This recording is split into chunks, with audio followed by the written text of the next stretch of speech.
Dear subscribers, today I will tell how we can easily create new user as administrator on macOS.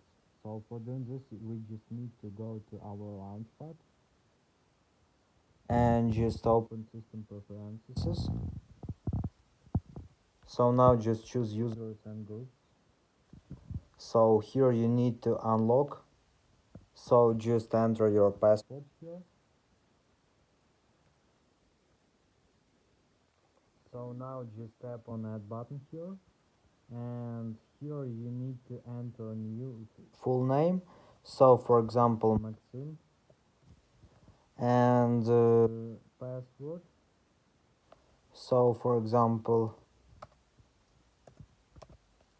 and just repeat your password.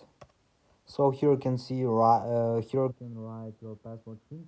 If you forget your password, it will help you to remember it. So and here in new account, you just choose. Here you can see administrator, standard, sharing only, or group.